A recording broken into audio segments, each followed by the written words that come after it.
Hey, everybody, and welcome back to the Deep Dive. Today, we're going to be taking a deep dive into a topic that can be really tough to talk about: shame. It is a tough one. Yeah, it's something that I think we all experience, but we really rarely talk about it openly. Right. So, we're going to explore the roots of shame today. We're going to talk about how it affects us, and most importantly, how can we start to heal? Yes. And we're going to be drawing on the insights from a great book called Breaking the Cycle of Abuse. That's a good one. Get ready for some real eye-openers today. Did you know that there's actually a difference between healthy and unhealthy shame? There is. Yeah. We're going to unpack all of that with our expert today. So are you ready to get a little uncomfortable? Let's do it. Let's dive in. Shame is definitely one of those emotions that tend to hide in the shadows. For sure. But, bringing it into the light is so essential Yeah. for understanding ourselves and breaking free from its grip. So first things first, when we talk about shame, what are we really talking about? What does it actually feel like? Shame.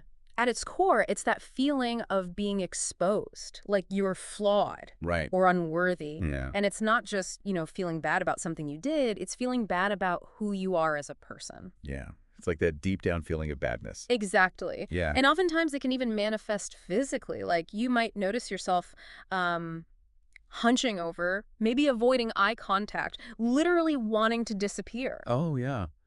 I can definitely relate to that feeling of like wanting the earth to just swallow you whole. Right. It's like, just make me invisible. Exactly. And that's, I think, a really, really key point about shame is that it really does make us want to hide, Yeah. to withdraw from connection. It Yeah. tells us that we're not good enough to be seen Right. or to be loved. So where does this intense feeling come from? I mean, we're not born with it, right? No, we're not. And a lot of times, shame takes root in childhood. Yeah. Makes sense. And our source material, Breaking the Cycle of Abuse, really dives deep into this. It does. And it wants us to think back to those early relationships, Right. especially with our parents or caregivers. Right. And they talk about this idea of an interpersonal bridge, which is a term coined by Gershon Kaufman. Okay, I'm all ears. What is this bridge all about? Okay, so imagine like a bridge. Right. It's a connection that is built on trust, love, and acceptance. Right. When that bridge is broken, maybe through betrayal, rejection, or abandonment, it can create a breeding ground for shame. So like if a parent breaks a promise to a child Right, or withdraws their affection or becomes emotionally unavailable, right. that could send that message that the child isn't worthy of love and connection. Exactly. Yeah. And it's not always, like overt abuse. It can Right. be subtle things. Like, if a parent consistently shuts down emotionally, they might not even realize that they're doing that. Yeah. But it can leave the child, feeling unseen, unheard. That makes sense. So it's like the child is left wondering, what's wrong with me? Yes, Why aren't I enough? exactly. Yeah. And those questions that they have internalized over time can really become, the foundation for this deep-seated shame. For sure. Yeah. So the book also highlights other ways that, parents often unintentionally contribute to a child's shame. Right. And it could be things as simple as expressing disappointment, with phrases like, I'm so disappointed in you. Yeah. Or, I thought you were better than that. Yeah. Those words hit hard. They do. I remember feeling crushed when I heard that as a kid. Yeah. It's like your whole world just comes crashing down. It sends a message that you failed in some fundamental way, Right. that you're not good enough as you are. And sometimes, it goes even further than that. The book gives some pretty vivid examples of like belittling Yes. and blaming. Like, you're too old to cry. Exactly. Or berating a child for having an accident, right? Yes. Or, making fun of them for showing emotion in front of others. Yeah. Things like that. These experiences teach children that their natural responses, their emotions, are wrong or shameful. Right. And that can have a lasting impact. It reminds me of that story in the book where the author talks about their own mother. She was constantly accusing the author and shaming her. Right. And it led to this feeling of being inherently bad, like a bad person deep down. Yeah, a lot of times people will describe it like it feels like they have like a stain on their soul, Wow. that they're just bad. Like there's something wrong with them. It's a powerful example of how these early experiences shape our self-perception Right. and even lead us to like self-destructive behavior. Parasite. We try to cope with that inner feeling of badness Right. But we often end up perpetuating the cycle, or it's really starting to feel like shame is this like hidden force Hmm. that shapes so much of our lives. It absolutely can be, and that's why understanding its origins is so crucial. Welcome back to the deep dive.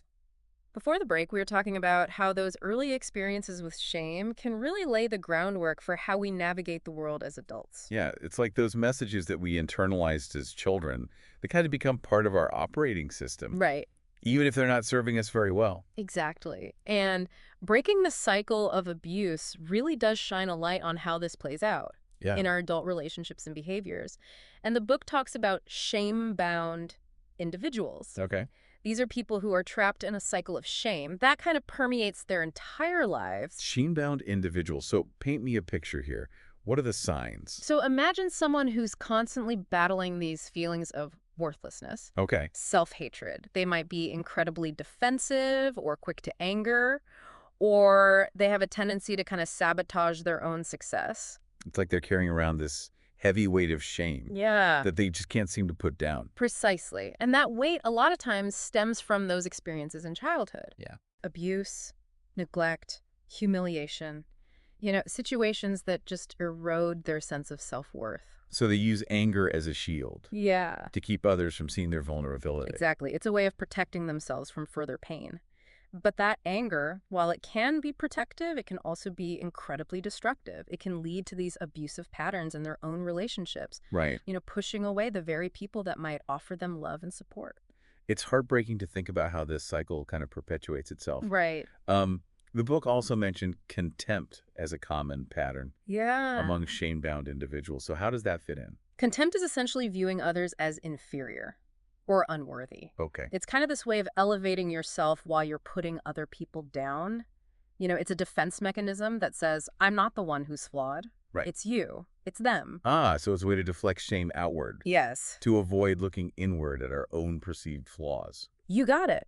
And a lot of times, this pattern originates from witnessing parental contempt. Maybe a parent who's constantly belittling or criticizing the other parent. Right. And the child learns that, oh, this is how you deal with feelings of inadequacy Right. by projecting them onto someone else. It's sad, but it makes sense. Yeah, If that's the model you've been given, it's hard to break free. it is. And those patterns, you know, they're not limited to contempt. Yeah. The book also talks about, you know, this relentless pursuit of power and perfection Right. as ways to kind of compensate for shame. So someone who feels really deeply ashamed might try to overcompensate Yes, by like striving for control or seeking validation through external achievement. exactly. It's a way of saying, see, I am worthy. Look at everything I've accomplished. But the problem is it's never enough. That need for validation, it's like a bottomless pit. And perfectionism, like Yeah. that constant striving for flawlessness, Mm-hmm. that also stems from shame. Absolutely. It's rooted in this belief that if I can just be perfect, Right. then I will finally be accepted, Yeah. loved, and worthy. But of course, perfection is an illusion. And that pursuit of an illusion can be incredibly damaging. It can. It sets us up for this constant disappointment Yeah. and just kind of reinforces those feelings of inadequacy. The book also talked about the transfer of blame, both blaming others and blaming ourselves. So how do those tendencies connect to shame? It's another way that shame can manifest in our behavior. Some people, driven by shame, they externalize blame, Okay. always pointing the finger at someone else so that they can avoid taking responsibility for their own actions. Right. It's like they can't handle the thought of being imperfect Yeah. or making a mistake, so they just project that onto other people. Exactly. And this can lead to like a victim mentality, Right. you know, this belief that everything bad that happens is someone else's fault. They're constantly playing the blame game, which really prevents them from doing the inner work Yeah. that's necessary for growth and healing. And on the flip side, you have people who internalize the blame Yes. and they engage in this like relentless self-criticism. Right. They take responsibility for things that are totally out of their control. They might be constantly apologizing or seeking reassurance. It's like they're trapped in this cycle of self-blame, Mhm. unable to see themselves with any compassion or understanding. It is. And that pattern, a lot of times, stems from this deep fear of rejection. They would much rather take the blame than risk, you know, being abandoned or criticized. So the source material really emphasizes this link, right, between shame and self-blame and the development of a victim mentality. It does. It's like these patterns all become intertwined. They reinforce each other. Exactly. And this is especially prevalent for survivors of abuse. They carry such a heavy burden of self-blame, questioning what they could have done differently, Yeah. why they weren't good enough to escape the abuse. Yeah, this is all so insightful, but it can feel pretty heavy. I mean, it makes you realize how much shame can really affect our lives without us even realizing it. It's true. But here's the good news. Okay, that's what I want to hear. Even if shame has been this dominant force in our lives, we have the power to change those patterns. So we've talked about the roots of shame, how it shows up in our adult lives. But now I really want to talk solutions. What are some practical strategies Right. for managing and overcoming shame, both from the past and the present? This is where we move from understanding to action. I like it. And breaking the cycle of abuse offers some really helpful guidance here. And the first step, which is often the most challenging, is simply identifying the feeling itself. Wait, identifying the feeling. Why is that so hard? Yeah. I feel like I know when I'm feeling shame. You might, but remember how we talked about how shame wants to hide?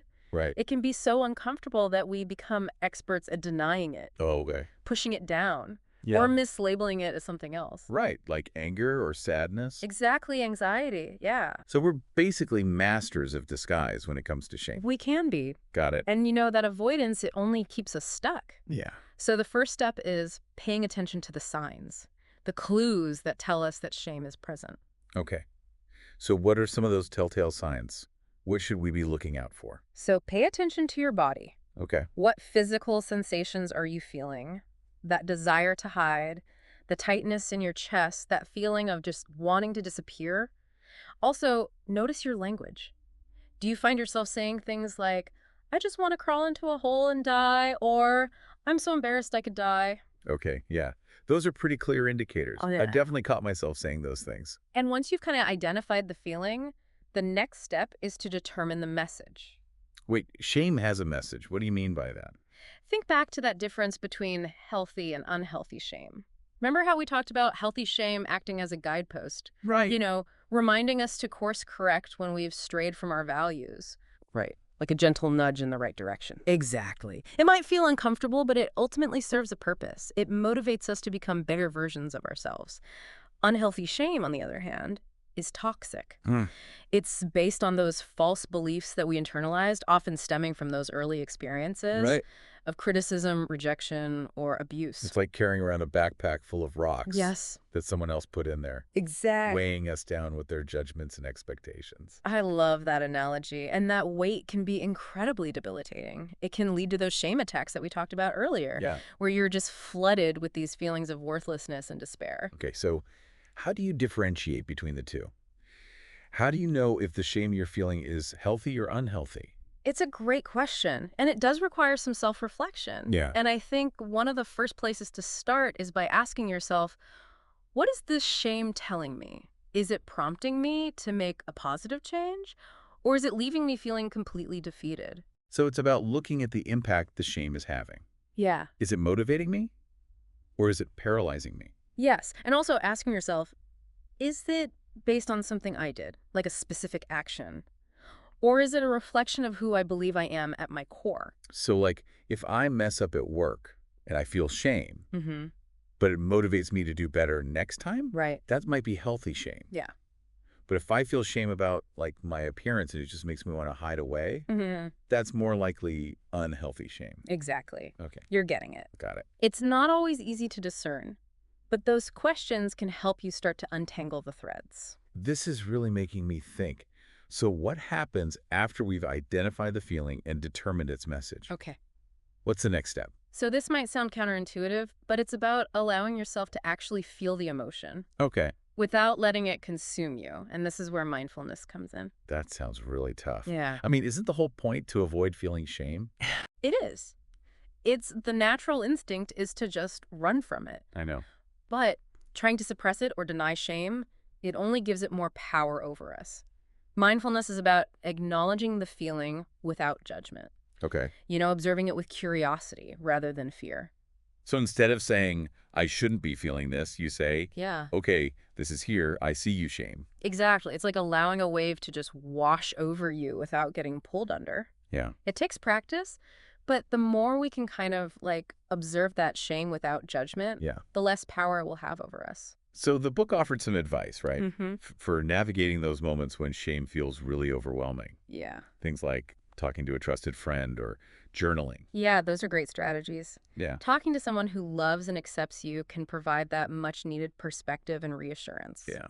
Journaling can also be a safe space to process your emotions and identify those negative thought patterns Mhm. that are really fueling the shame. It's about finding those healthy ways to, like, express and release those intense emotions Exactly. instead of bottling them up or letting them control us. Exactly. And once you've kind of allowed yourself to feel the emotion, I think the next step is asking yourself, is it appropriate to be feeling shame at this time? What do you mean by appropriate? It's about checking in with reality. Okay. Is the shame that you're feeling based on a real transgression, something you genuinely regret in this moment? Or is it being triggered by, like, an old wound, Okay. a false belief that's been kind of hanging around since childhood? So it's about separating fact from fiction, present from past, Yes. determining if the shame is actually warranted in this situation, or if it's just an echo of those old messages playing on repeat. You nailed it. And once you've kind of done that assessment, then you can take appropriate action. So if the shame is justified, like let's say I made a mistake that hurt someone, Right. what kind of action might be needed? In that situation, healthy shame might prompt you to apologize, Oh. to make amends, and commit to changing your behavior.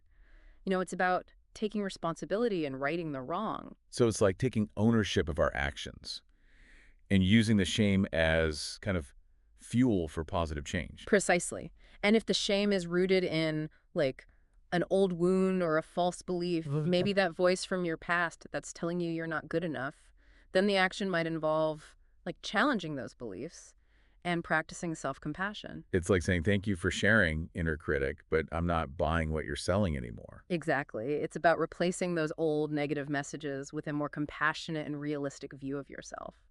So we've covered a lot of ground here, understanding the origins of shame, how it manifests in our adult lives, and some strategies for managing it in the present.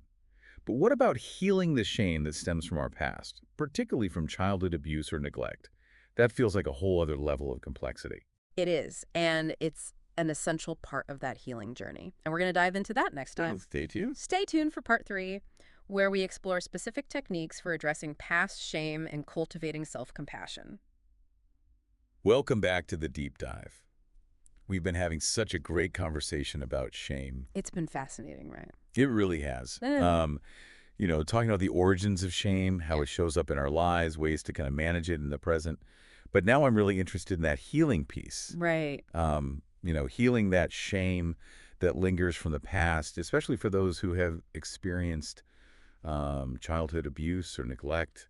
This feels like, a really crucial part of the conversation. It absolutely is. Past shame can cast such a long shadow. But, thankfully, breaking the cycle of abuse offers some really powerful techniques for kind of addressing it. The book kept emphasizing acceptance as that first step. Mm-hmm. So can you unpack that a bit for us? Sure. So acceptance is about acknowledging that the abuse or the neglect that you experienced was not your fault, no matter what.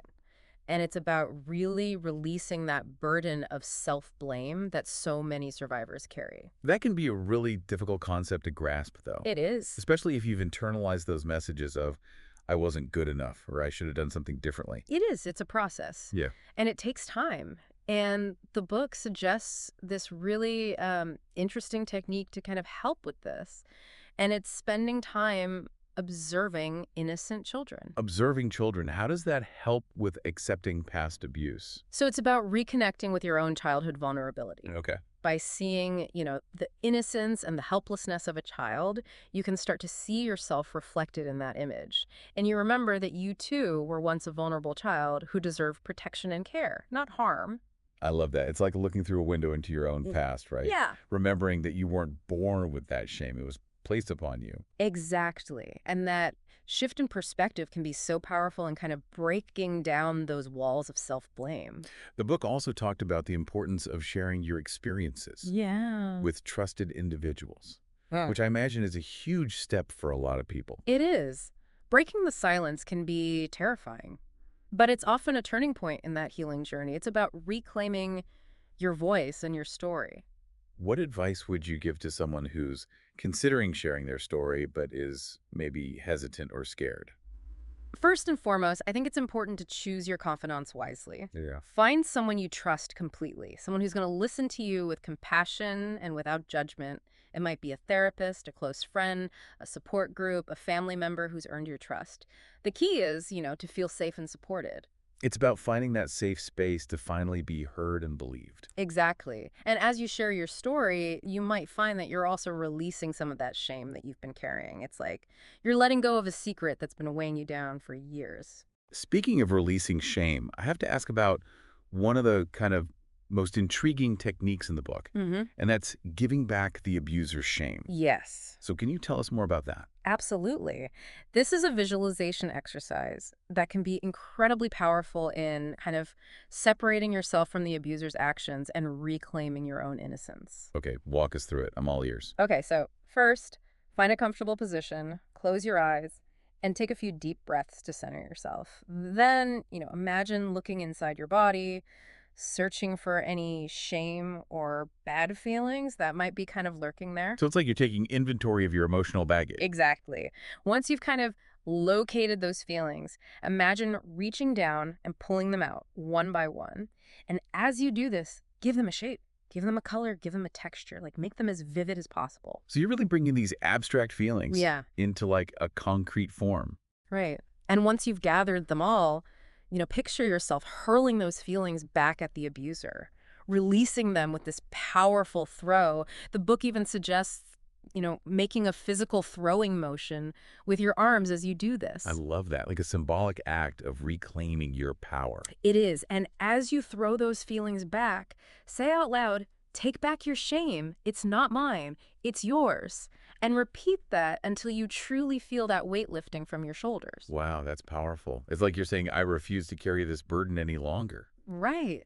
It belongs to you. Exactly. It can be incredibly cathartic, but remember, healing is a process. Right. And there might be times when you need to kind of repeat it to reinforce those boundaries and reclaim that sense of self. This is giving me chills. It just feels like such a powerful way to kind of break free from the past. But even after releasing that shame, I imagine there's still work to be done, right? There is. In cultivating self-compassion and rebuilding self-worth. You're absolutely right. And breaking the cycle of abuse, emphasizes that self-compassion is essential for healing past shame. Yeah. It's about learning to treat yourself with the same kindness and understanding that you would offer to a loved one. I think that's one of the hardest things for people to do, It is. especially if they've been conditioned to be so self-critical. It's a practice, and it takes time. And one way to start is by just noticing that inner critic, that voice in your head that's constantly putting you down, and then consciously choose to replace it with a more nurturing voice. Imagine how you would speak to like a small child or a beloved pet who's hurting, and offer yourself that same gentle reassurance. So instead of saying, I messed up again, I'm such an idiot, Right. you might say, it's okay, everyone makes mistakes, you're learning and growing. Exactly. It's about being your own best friend instead of your own worst enemy. It makes you realize how often we talk to ourselves in ways that we would never speak to someone we love. It's true. And, the more you practice self-compassion, the more natural it becomes. It's about rewiring those neural pathways, replacing those old messages of self-criticism with those messages of kindness and understanding. The book also talked about the importance of stopping the comparison game, which I could see how that would be crucial for someone who's struggling with shame. Comparison is the thief of joy, as they say. And for people who carry a lot of shame, comparing themselves to others only amplifies those feelings of inadequacy. Because you're always focusing on what you lack Hmm. instead of appreciating your own unique strengths and qualities. Exactly. So instead of, automatically comparing yourself to others, try to shift your focus to celebrating your own individuality, your own journey, your own progress. Remember, there's no one else like you in the entire world. It's about recognizing that we're all on different paths, Mm. and there's no one right way to do life. Beautifully said. And finally, breaking the cycle of abuse offers some really practical advice for creating a supportive environment where you can thrive. And this is where we start to set those healthy boundaries. Exactly. It's about being intentional with your relationships. Yeah. Choose to spend time with people who lift you up, who appreciate you for who you are, flaws and all. And distancing yourself from people who are critical or judgmental Hmm. or constantly putting you down. You got it. It's about protecting your emotional well-being and surrounding yourself with people who nourish your spirit. It's not selfish. Not at all. It's about prioritizing your own healing and well-being. Exactly. Remember, you teach people how to treat you. And as you build that supportive environment, remember to extend that same kindness and compassion to others. Kindness begets kindness. And by offering grace to others, we also reinforce those feelings of self-worth within ourselves. Wow. We covered so much ground in this deep dive. We did. I feel like we explored shame from every angle. I think so. And I hope our listeners have found it valuable. I know I have. Shame is such a complex and often really painful emotion, but it doesn't have to control our lives. By understanding its roots, developing those healthy coping mechanisms, and taking those courageous steps towards healing, we can break free from its grip and create a more compassionate and fulfilling life. So until next time, take care of yourselves. And remember, you are worthy of love and belonging, just as you are.